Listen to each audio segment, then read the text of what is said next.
नमस्कार विद्यार्थी मित्रांनो, माझ्या वसंत डी मोरे या यूट्यूब चॅनेलमध्ये आपले मनपूर्वक स्वागत करतो. नमस्कार मित्रांनो, आज आपण नवरसाबद्दल सविस्तरपणे माहिती माझ्या या व्हिडिओच्या माध्यमातून जाणून घेणार आहोत. आचार्य भरत मुनींनी त्यांच्या नाट्यशास्त्र ह्या सुप्रसिद्ध ग्रंथात नाट्यामधील म्हणजेच अभिनयात्मक काव्यातील शृंगार, हास्य, करुणा, रौद्र, वीर, भयानक, बीभत्स आणि अद्भुत अशा 8 रसांचा उल्लेख केलेला आहे.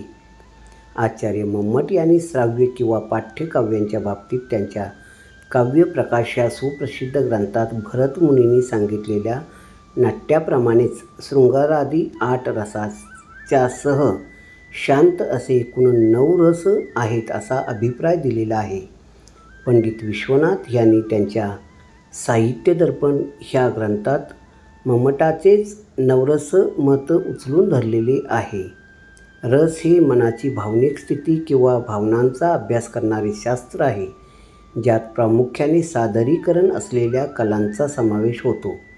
शृंगार रस हा बहुश्रुत आणि सर्वाधिक प्रमाणात मराठी संगीतात वापरलेला दिसतो.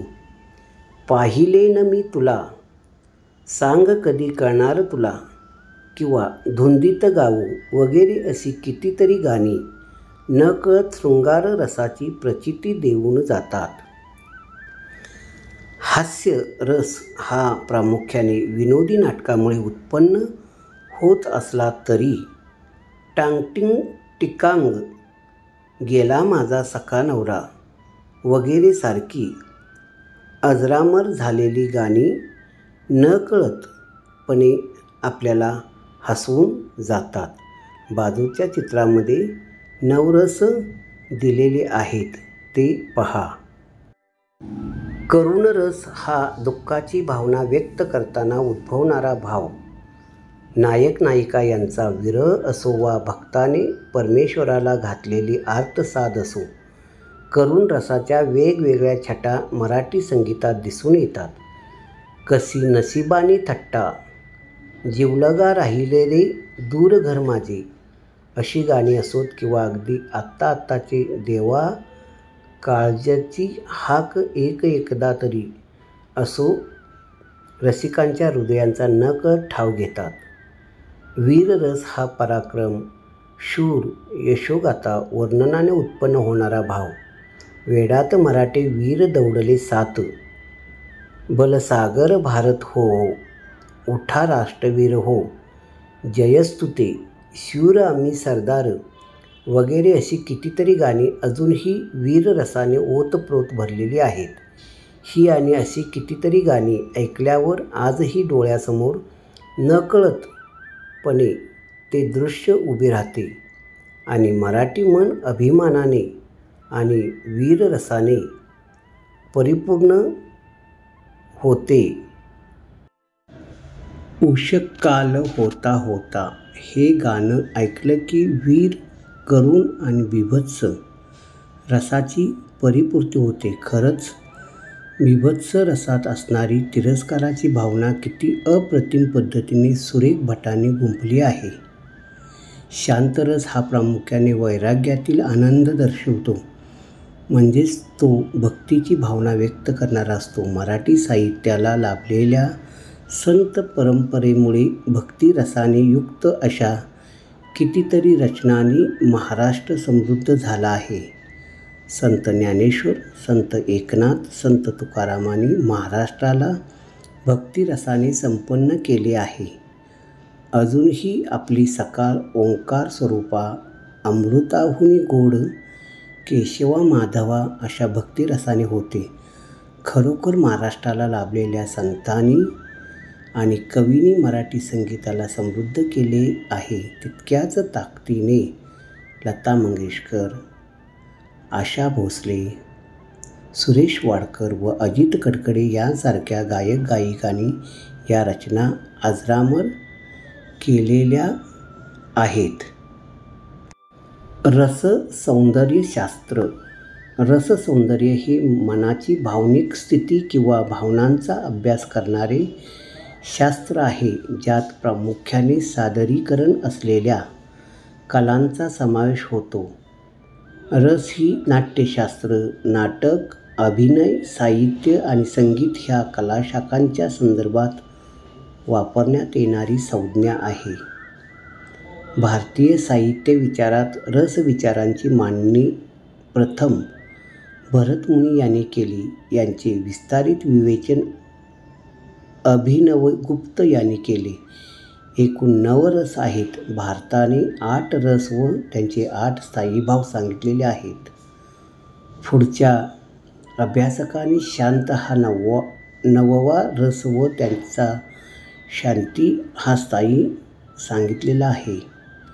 मनुष्याच्या ठिकाणी स्थिर व शाश्वत अशा भावना असतात. या स्थिर व शाश्वत भावनांना स्थायी भाव म्हणतात. हे स्थायी भाव म्हणजे रती, उत्साह, शोक, क्रोध, ऱ्हास, भय, कंटाळा, विस्मय, शांती हे होय. हे सर्व स्थायी भाव कमी अधिक प्रमाणात प्रत्येकाच्या ठिकाणी असतात. हे स्थायी भाव चाळविले जाऊन 9 प्रकारचे रस निर्माण होतात. 1. शृंगार. 2. वीर. 3. करुणा.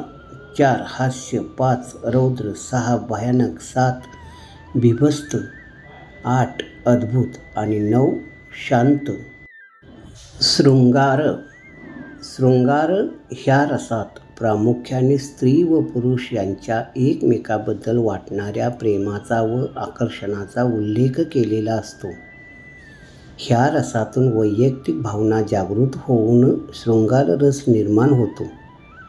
उदाहरणार्थ, 1. या कातरवेळी सांजवेळी पाहिजेस तू जवळी. 2. सखे शेजारणी तू हसत राहा, हास्यात फुले गुंफीत राहा. 3. दिवा जळे मम व्यथा घेऊन असशील जागी तू ही शयनी. हास्य. ह्या रसात प्रामुख्याने विडंबन, चेष्टा, विसंगती ह्यातून निर्माण होणारा विनोद किंवा आनंद वर्णन केलेला असतो. हा रस विनोदी नाटकातून, विनोदी पुस्तकातून जाणवतो. रौद्र. या रसात प्रामुख्याने क्रोध व चीड ह्या भावना असतात. करुण. करुण ह्या रसात प्रामुख्याने दुःख ही भावना जाणवते. हृदयद्रावक अशा गोष्टीचे वर्णन प्रामुख्याने या रसामध्ये आढळते. बिभत्स. बिभत्स रसात किळस, वीट, तिरस्कार ह्या भावना दिसतात. भयानक. भयानक ह्या रसात भीती ही भावना जाणवते. ज्या रसात भीती ही भावना जाणवते त्यास भयानक रस म्हणतात. वीर. वीर रसात प्रामुख्याने पराक्रम, शौर्याचे वर्णन केलेले असते. ह्या रसात उत्साह हा स्थायी भाव असतो. वीर. वीर रसात प्रामुख्याने पराक्रम, शौर्याचे वर्णन केलेले असते. ह्या रसात उत्साह हा स्थायी भाव असतो. अद्भुत. विस्मय हा या रसाचा स्थायी भाव असतो. ह्यात प्रामुख्याने अलीबाबा आणि 40 चोर, अल्लाउद्दीन व जादूचा दिवा, अरेबियन नाईट्स, परीकथा अशा प्रकारच्या आश्चर्यकारक गोष्टीचे वर्णन असते. शांत. ह्या रसात प्रामुख्याने भक्ती ही भावना असते. देवालये, आश्रम या ठिकाणी शांतता असते. हा रस भूपाळी, अभंग यामध्ये असतो. माझा हा व्हिडिओ आपल्याला आवडला असल्यास लाईक करा आणि सबस्क्राईब करा.